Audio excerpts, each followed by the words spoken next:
জামুলটা থানা শিদুলকুড়া ইউনিয়নে আছি। আর এখানে আমাদের এই গ্রামের মধ্যে অনেকগুলা সরিষা ক্ষেত আছে।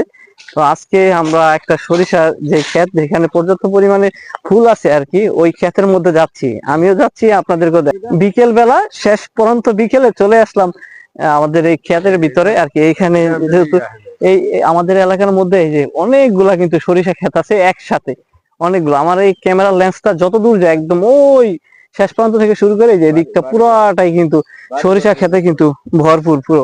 আর দেখতে এই শীতের সিজনে সরিষা ফুলগুলো দেখতে অসম্ভব সুন্দর লাগে। তো সেজন্য তাড়াতাড়ি চলে আসলাম, যেহেতু কিছুক্ষণের মধ্যে আবার অন্ধকার হয়ে যাবে। শত ফুলের মাঝখানে আমি দাঁড়িয়ে আছি, হাজার হাজার কোটি কোটি ফুল।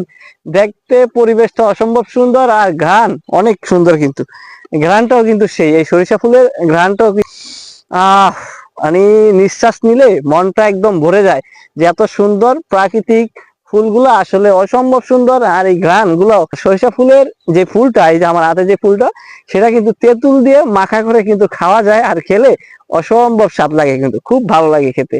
তো আমি এটা তেঁতুল ছাড়াই এখন ট্রাই করব। ওকে।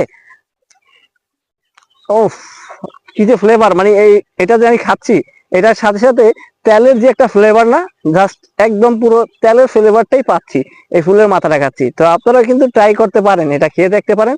আসলে অসম্ভব সুন্দর কিন্তু, এবং খুব সুস্বাদু।